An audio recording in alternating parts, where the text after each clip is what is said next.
नमस्ते। Recording club में RC Sandeep हाजिर हूँ आज the story of recording club part 160 लेकर के।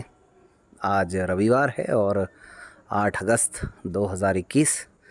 हालांकि काफ़ी देर हो गई है आज मुझे रिकॉर्ड करते हुए भी, लेकिन बस रूटीन बनाए रखना है। कोशिश यही करनी है कि स्टोरी लगातार दी जाए, इसीलिए आज रिकॉर्ड करने आ गया हूँ। और निश्चित रूप से मुझे तो बहुत खुशी हो रही है कि कम से कम 50-55 लोग इस कहानी को 24 घंटे में सुन लेते हैं। बाकी अपनी अपनी सुविधा अनुसार बाद में सुनते हैं। तो और सबसे अच्छी बात है कि जब से ये रेगुलर होने लगी है, आप सबकी प्रतिक्रियाएं भी लगातार कहानी पर मिल रही हैं। और हमारे कुछ साथी ऐसे हैं जो कहानी की शुरुआत से उसको सुन रहे हैं, यानी जो 1 नंबर की फ़ाइल थी वहाँ से भी इसको सुन रहे हैं। तो ये सब देख करके यकीनन बहुत खुशी होती है, क्योंकि ये तो एक किसी छोटे से ग्रुप के बनने की कोई कहानी है। हाँ, लेकिन ये बात ज़रूर है, मैं तो इस बात को जानता ही हूँ, कहता भी हूँ कि ये सिर्फ़ एक कहानी नहीं है, ये एक संदेश है, ये एक सबक है, ये एक ऐसी धरोहर है जिससे कोई भी इंसान कुछ भी सीख सकता है। हालांकि वो बात एक अलग है कि बहुत लोगों को शायद इसकी आवश्यकता हो या ना हो। बहरहाल, आते हैं कहानी पर। कहानी बड़े ही दिलचस्प मोड़ पर है। मैंने आपको इस बात पर छोड़ा था कि एक ट्रेन चलती है अजमेर से सुबह 6:30 बजे उदयपुर के लिए, और उसमें कुछ लोग सवार होते हैं।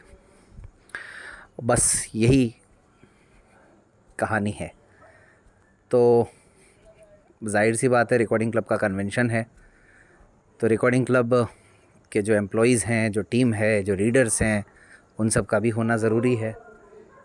और इस बहाने वॉलंटियर्स का भी होना बहुत ज़रूरी है। यहाँ पर रिकॉर्डिंग क्लब के साथ जुड़े हुए व्यक्ति वॉलंटियर की भूमिका में थे। तो जयवंती मैडम के नेतृत्व में अजमेर से टीम रवाना होती है।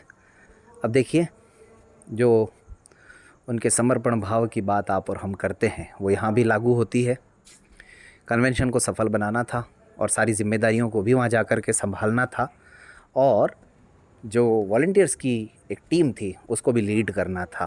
तो अपनी जिम्मेदारियों को समझते हुए वो, उनकी दोनों बेटियाँ, उनका लड़का यानी हर्षिता, सलोनी और वीर, और एक उनका फ्रेंड वीर का राकेश, और एक हमारे साथी दीपक भाई, जो कि आप लोग उनको कभी गंगानगर से सुनते हैं, कभी बिहार से सुनते हैं, कभी पंजाब से सुनते हैं, लेकिन आप सब परिचित ज़रूर हो चुके हैं उनसे। पहले भी मैंने उनका जिक्र किया था यहाँ पर। तो ये लोग सब अजमेर से रवाना होते हैं, लेकिन हुआ ये कि रिज़र्वेशन नहीं, इन लोगों का रिज़र्वेशन नहीं हो पाया। और शायद उदयपुर की दूरी भी इतनी ज़्यादा नहीं थी, 6-7 घंटे का सफ़र था, तो ये भी सोचा गया होगा कि जगह मिल जाएगी आसानी से, कोई दिक्कत नहीं होगी। लेकिन उस दिन कुछ किस्मत ऐसी थी कि छुट्टियां थी सर्दी की, और लोग घूमने फिरने जाते हैं, ट्रेन खचाखच भरी हुई। तो लगभग 1-1.5 घंटा तक तो शायद खड़े होकर के सफ़र करना पड़ा, और उसके बाद में जैसे तैसे उदयपुर तक जगह मिली तो बैठ गए, नहीं तो। और दीपक भाई भी काफ़ी परेशान हुए होंगे उस यात्रा में, उनको याद ही होगा वैसे तो दीपक भाई को भी। लेकिन उसके बावजूद भी देखिए, हमारे जो रीडर्स हैं, हमारे वॉलंटियर्स हैं, उन्होंने उफ तक भी नहीं की। ये है महत्वपूर्ण बात। वहाँ जा कर के मोर्चा संभाल लिया, खाना वाना भी बाद में खाया, लेकिन रजिस्ट्रेशन का काम जाते ही पहले शुरू कर दिया। और रजिस्ट्रेशन का काम भी इसलिए शुरू कर दिया क्योंकि 28 तारीख को व्यवस्थाएं हमने जो की थी दोस्तों, वो शाम से की थी, है ना। लेकिन हमारे जो मेहमान थे, हमारे अपने जो साथी थे, अब ट्रेन पर तो किसी का ज़ोर नहीं है ना, वो सुबह से ही आना शुरू हो गए थे। तो रिकॉर्डिंग क्लब ने भी व्यवस्थाएं सुबह से ही कर दी थी। उनको जैसे तैसे देवेंद्र धाम में रोका, देवेंद्र धाम में व्यवस्थाएं की। देवेंद्र धाम में जो है वो अच्छा, स्टेशन पर अली ने और प्रशांत ने उनके लिए नाश्ते वगैरह की व्यवस्था की। यहाँ पर रजिस्ट्रेशन की जो टेबल है उसको जयवंती मैडम ने संभाला, क्योंकि लिस्ट पहले से तैयार थी, लिस्ट को देखना था और उस लिस्ट को देख करके टिक करना था कि हाँ भाई कितने लोग आ गए, ये लोग आए, ये नहीं आए, ये आए, ये नहीं आए, इनको बैचेस देने हैं। क्योंकि उस समय हमने, आपको पता है, बैचेस भी बनवाए थे। इधर से अजमेर से जो मोमेंटोज़ वगैरह का जो पार्सल जो यहाँ से भेजा गया था, वो भी शाम को अली वगैरह लेकर के आए, या पता नहीं अगले दिन लेकर के आए थे शायद, 29 को सुबह, ठीक से मुझे याद नहीं है। तो ये सारी कहानियाँ साथ साथ चल रही थी। दोस्तों, आप सब की जो अनुमति है, आप सबकी जो आज्ञा है, वो सर आँखों पर है कि कहानी थोड़ी बड़ी होनी चाहिए, लेकिन संकट है थोड़ा सा भी इसमें। कोशिश तो की जा रही है कि कहानी कुछ बड़ी हो, लेकिन बस समझिए कि अच्छा, राजू भाई जो हैं हमारे, राजू सालवी, उनको भी यहाँ पर हमने लगा रखा था स्टेशन से, और देवेंद्र धाम लोगों को लाने के लिए। तो वो भी व्यवस्थाएं जुटा रहे थे, अपनी तरीके से काम कर रहे थे, और एक व्यक्ति तो कर नहीं सकता था, तो और ऑटो भी किए जा रहे थे और लोगों को अली और प्रशांत बखूबी देवेंद्र धाम पहुंचा रहे थे।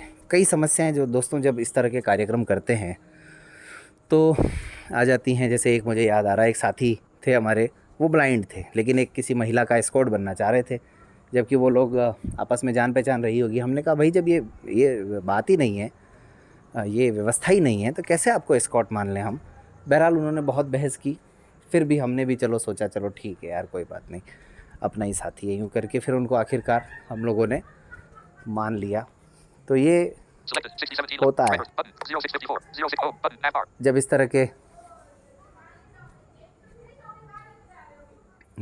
के काम करते हैं,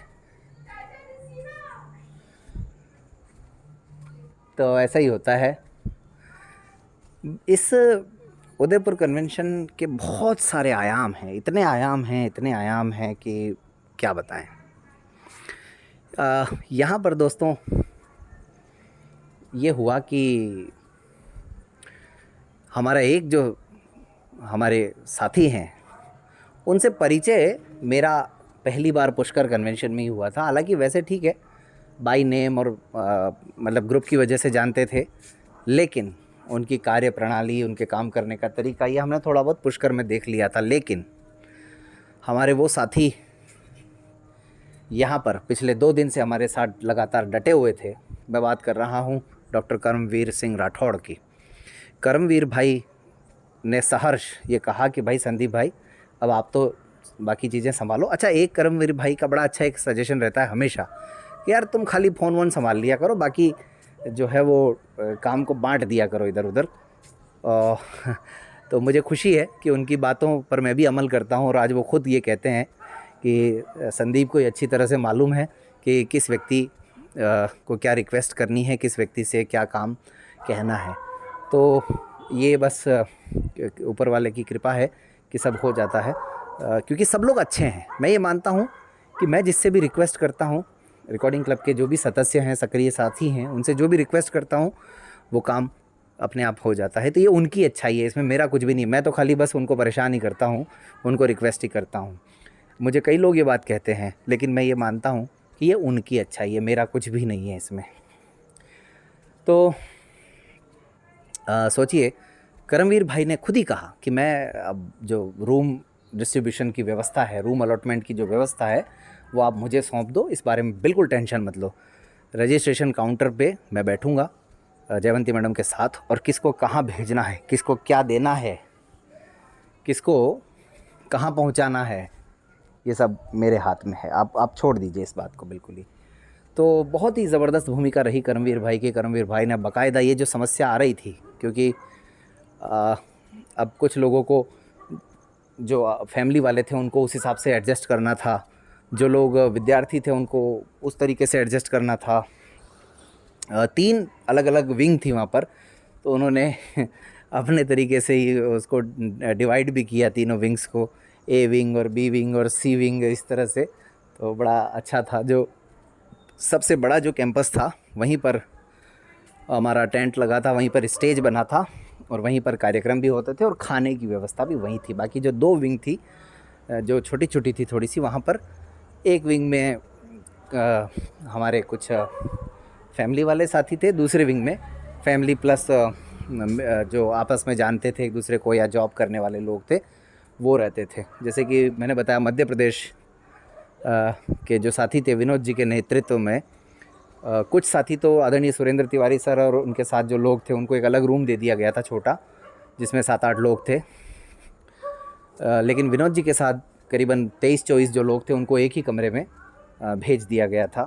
तो हालांकि उन लोगों को भी असुविधाएं हुई होंगी निश्चित रूप से, लेकिन फिर भी सहर्ष विनोद जी ने तो व्यवस्थाएं बनाने के लिए उस समय जो वो कर सकते थे वो सारा कुछ उन्होंने किया।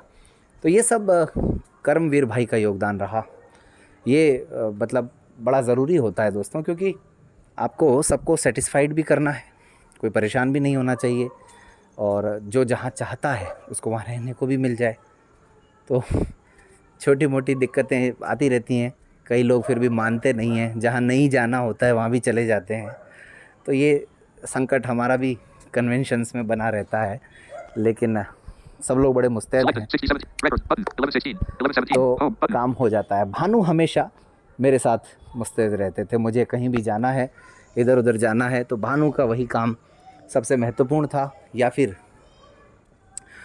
कोई ऐसी समस्या है छोटी मोटी जहाँ पर वो खुद जा कर के उसको दूर कर सकता है तो वो भानु जा कर के कर दिया करते थे। कई लोग मानते भी नहीं हैं ऐसे में कि यार हम यहाँ नहीं रहेंगे, हम ये नहीं करेंगे, वो नहीं करेंगे। तो ये सब किसी को ये समझाना कि भाई आपको इधर रहना है, आपको उधर रहना है, आपको यहाँ नहीं जाना है, आपको वहाँ नहीं जाना है। और रात में भी कुछ लोग आदी होते हैं दोस्तों घूमने फिरने के। यहाँ भी था, कुछ लोग रात को 2-2 3-3 बजे तक इधर उधर से घूम फिर करके आ रहे थे, तो उनको भी समझाना है। तो ये बड़ी बड़ी समस्याएं ऐसी हो जाती हैं, लेकिन फिर भी दोस्तों सबके सहयोग से ये कन्वेंशन आसानी से मतलब होता रहा, और मतलब कोई ख़ास ऐसी दिक्कत नहीं आई। शाम में लगभग 7 साढ़े 7 8 बजे तक हमारे जो अजमेर वाले साथी थे शरद भाई वगैरह, और मेरी श्रीमती जी और अर्पण जी सर, उनकी श्रीमती जी, वो सब लोग भी आ गए।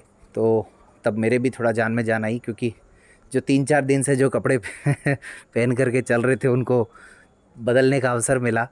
तो ये भी एक मतलब मेरे लिए भी थोड़ी सुविधाएं बढ़ी उस समय।